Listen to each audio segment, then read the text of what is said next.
welcome to another episode of the Big Daddy D Reviews. Now then, I could do with reviewing some more Chop Socky Ninja action, but with my review of Ninja Terminator out of the way, what should I review next? Oh, bloody hell, it's Ninja... It's Richard Harrison, everybody! I have to say, you look a lot smaller than what you do on the films. Your ninja training has only just started. Now you must watch another one of the Godfrey Ho Ninja movies. Oh no, it's one of those cheapo bloody DVD collections that's got about 4 films on it. You have already reviewed Ninja Terminator on this set. Now you must review the rest. Okay, but what is a ninja anyway?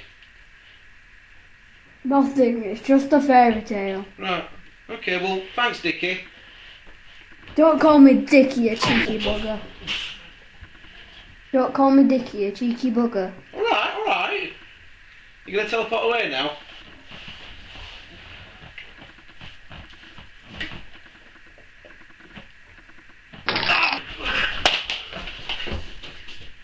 Oh, bloody hell. Oh, never knew Richard Harrison was from Yorkshire.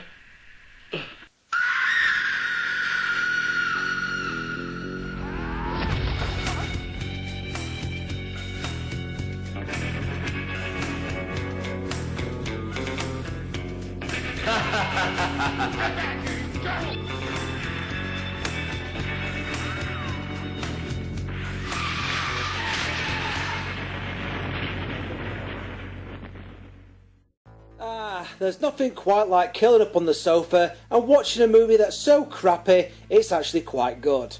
And today, we've got a potential 4 to choose from. Usually, these DVDs would consist of the likes of the RoboCop Prime directives made for TV movies, or films starring well-established Hollywood actors such as George Clooney and Adam Sandler, before they were famous. This was intended really to make it look as if you were getting a good deal, when in fact you were just ensuring that your DVD collection started out with a bunch of crappy movies. It's not surprising that these same DVDs continue to warm the shelves of your local Poundland even to this day. But occasionally there was the odd spark of gold amongst all the guff. So today we're taking a look at this 4-movie set entitled purely as Action. You're going to get in 2 of the legendary Godfrey Ho movies, also known as the Ed Wood of Hong Kong cinema, along with 2 other obscure movies that I've never heard of. To be honest, I've already reviewed Ninja Terminator in the previous video, so be sure to watch that if you want to know what I think of that particular masterpiece. For this video, I'm really just going to focus on Ninja Dragon, but let's just take a quick look at the other 2 movies first, at least then we've covered them. So first up we've got Death Ring, which stars Chuck Norris's son, Mike, who hasn't yet learned how to grow an epic beard like his dad. It's a film with the same plotline as The Condemned, only this one came out first. Mike Norris finds himself, along with a bunch of other people, kidnapped and forced to take part in a dangerous game called the Ring of Death, on the private island fortress of a big rich bad guy who really likes hunting. As expected, you're getting plenty of the usual B-movie action, with plenty of guns and explosions, and a few kicks and punches here, as Mr. Norris Jr. kicks the collective arses of the main bad guy's quite frankly fucking useless bodyguards. But you can tell really why exactly Mike Norris isn't spoken of these days as much as his much more famous dad, merely because he can't fucking act for shit. But considering that no bugger else in this film can act either, you don't really notice this. What did you go back into the house for? To collect my prize. On the other side of the Death Ring disc, because yes, these things are actually double-sided, we've got The Gladiator. Now, it's not the movie featuring Russell Crowe, but it is in fact a low-budget, made-for-TV movie. It's about a bloke who soups up his pickup truck with armour, a giant grappling hook, and lots of other crap he found, in order to track down and get revenge on another bloke who killed his brother. And along the way, he'll probably take down a few drunk drivers as well. Unfortunately, most of the action scenes take place at night, and, likely down to a combination of a bad DVD transfer and the film being shot on a low budget to start with, these scenes can be difficult to make out. It's also quite amusing when you're seeing something which was probably intended to be a high-speed chase, and then we'd get a wide shot and the cars are going no faster than a walking pace. There's also a lot of pointless driving around as well, which starts to get a little boring after a while. Nancy Allen, who appeared in the RoboCop trilogy, shows up in this movie too. for some reason. I guess you needed something to do in between RoboCop 1 and 2. Well, we've had so many call-ins on this one topic tonight that I've decided to devote tomorrow night's show to The Gladiator. To be honest, you're probably going to prefer the cheapo Hong Kong ninja flicks as opposed to the two American ones with the bigger budgets, but that's just my opinion. Anyway, let's dive straight into Ninja Dragon now. We've covered those two off, we've already reviewed that. Let's dive into Ninja Dragon and see what type of action we've got.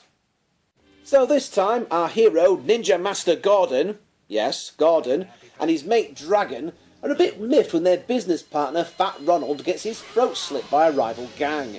I guess this gang wants to get revenge on Gordon after playing cards with them, as he played one winning hand and then called it a night, claiming he was tired. What a twat! Gordon vows revenge in the only way he knows, by transforming into a ninja in a cloud of fire extinguisher smoke and kicking some ass. Quite how he manages to find out that the same people he was playing cards with are also responsible for the death of his business partner is somewhat vague, to be honest. Actually, I don't know what bloody game they were playing here. Could have been blackjack, could have been poker. For fuck's sake, it could have been Snap for all I know. At one point, they start pulling out these large golden houses to use as currency. What is this? Monopoly?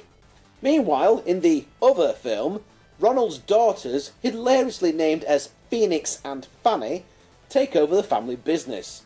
But Ronald's old enemy, Tiger Chan, wants to take over. So it's up to Dragon to protect Ronald's Fanny.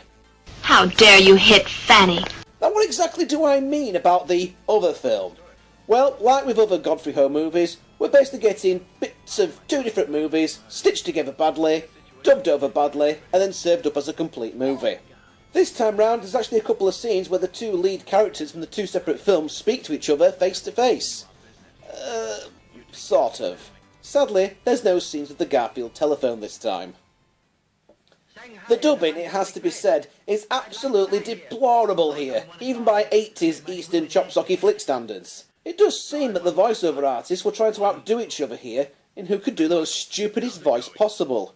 Not only is the time ing completely off the scale, but also the accents. Fat Ronald. Too ambitious. He's a partner Gordon. He's a tough American. Gordon has a hitman called Dragon, who's a cold, ruthless bastard. One of the worst examples of this is a villain that's been dubbed over to sound like a wealthy Cockney geezer. You're kidding, Gordon. And he spends most of his time shouting at people or shooting them right in the dick. That's a bit below the belt, isn't it? Later on, he becomes a ninja as well. A Cockney Ninja. You're so stupid. You killed Fox and my men. But the prize for the stupidest voiceover in this film has got to go to whoever did the voice for the funeral director. Kneel down. First bow. Second bow. Third bow. Oh God. Sorry, I know it's a funeral, but how can you not laugh at that? The sections of the movie that have Richard Harrison's character, who is a bank manager that just so happens to also be a ninja master, are by far the best parts of the film. We get plenty of chop-socky ninja action, with techniques used such as teleportation and playing the film back in reverse. Add to this such laughable dialogue as the following. You must use the Chinese against the Chinese. You're playing the game of death. You don't have to worry. Paul and Fox have run out of cards. I got 2 aces in my hand. But what happens if he gets 3 kings? I won't give enough to get the last card. Why does he keep talking about that bloody card game? Anyway, as for the other movie, it's a very sombre Asian gangster flick that tries and fails to be a Hong Kong equivalent of The Godfather. All the gangsters are dressed up like the Blues Brothers, for some reason. The story is completely incoherent, with sprinklings of random gratuitous female nudity and an excruciating overuse of swear words such as bastard. There's also a sudden, much unexpected wedding, and a ridiculously overblown death scene where one guy kills himself by repeatedly smashing his own head against a rock until it becomes a bloody pulp. After watching this movie, I know how he feels. In short, this particular movie within the movie is really quite boring. Chances are you might be using the fast forward button quite a bit. Dragon is nowhere near as cool a dude as Jaguar Wong was from Ninja Terminator, and at least in Ninja Terminator, the 2 films included in that film, the one with the ninjas, the other with the crime syndicate, both of them had decent chop-socky kung fu fight scenes. The most interesting film is the one that's got the ninja-related fight scenes with Richard Harrison. You kind of want to see more of that movie. I mean, for God's sake, it's called Ninja Dragon. You'd have thought there'd be, ninjas in it. I actually think that if you edit out all of the scenes involving the rival gangster families and just keep the ninja-related stuff, you'd actually have a better movie.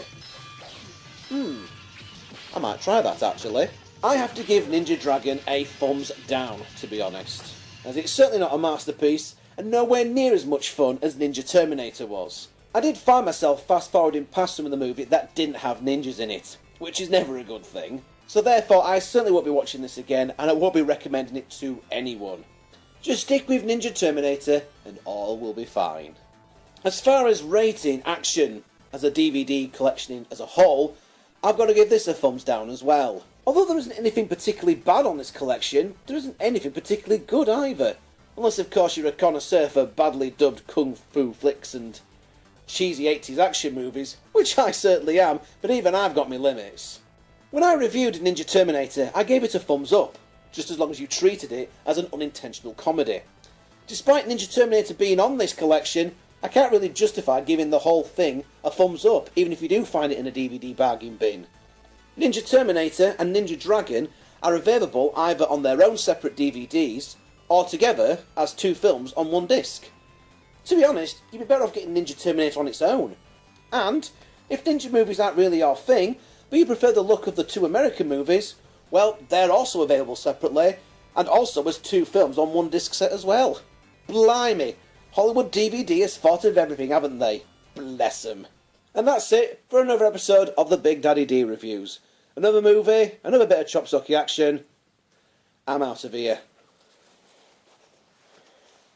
And yes, this is a raincoat.